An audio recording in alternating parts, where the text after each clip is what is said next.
Bonsoir tout le monde. Eh bien oui, c'était le vote par anticipation hier et vous avez été nombreux à vous présenter aux urnes. En fait, le taux de participation s'élève à 16,6 %. C'est un record pour la Ville de Québec. Ça équivaut en fait à tout près de 70 000 personnes. Et Laurence, est-ce que ça préfigure beaucoup d'affluence dimanche prochain? Bien, en tout cas, c'est une tendance qu'on remarque dans les données de la Ville. Ce qu'on constate, c'est que plus il y a de gens qui votent par anticipation, bien, plus il y a de gens qui votent de façon globale. Alors oui, on pourrait potentiellement s'attendre à battre un autre record ce dimanche.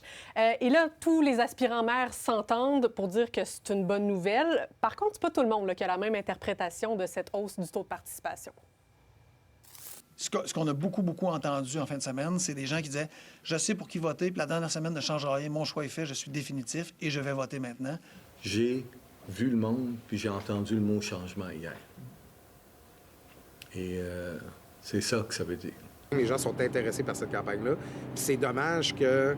En fait, les gens se sont fait un peu voler leur campagne par des pitreries. On en est très contents. C'est important que les gens aient voté. Ne laissez pas les gens décider à votre place. C'est très important.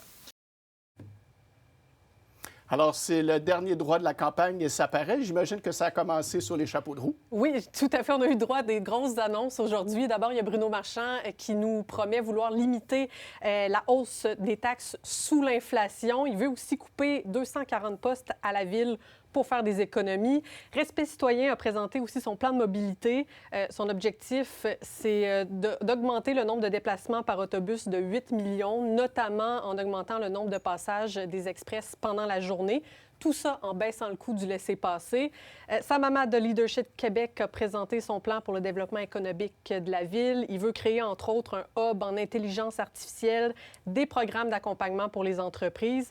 Claude Villeneuve de Québec d'abord promet plus de 40 millions en culture, dont la moitié servira à rénover la place Diouville. Donc oui, grosse journée, Mathieu. Et là, le plan de match pour les partis cette semaine, bien, on continue le porte-à-porte. Il y aura aussi d'autres annonces, un débat demain. Et à 6 jours du vote, les partis semblaient assez confiants, mais ce n'est pas le cas de tout le monde. C'est sûr que j'ai un peu le sentiment de ne pas avoir pu... de ne pas peut-être avoir obtenu la disponibilité mentale des gens pour nos propositions parce qu'ils étaient occupés à autre chose. C'est bien normal. Il y a comme un accident de char au ralenti qui est en train de se passer quelque part, puis toi, tu es là à annoncer les investissements en culture. C'est comme... La quantité de fois qu'on s'est fait dire en fin de semaine, la quantité de fois, là, puis moi, mais aussi chacune des personnes derrière, vous faites une campagne positive, on vous voit, il y a du ton, il y a de l'ambiance, c'est le fun. Ça, c'est un de nos leitmotifs aussi pour la dernière semaine. C'est le dernier 1000. Là, on est rendu aux 100 mètres de course. Il reste quelques secondes dans le fin 100 mètres, puis on est là, puis on est en forme, puis on court tous, puis on va aller chercher l'objectif. Alors, dernier droit, et c'est ce dimanche, on le rappelle, qu'on connaîtra si on a un nouveau maire ou pas. Grosse semaine. Merci beaucoup, Laurence. Bonne soirée. Salut.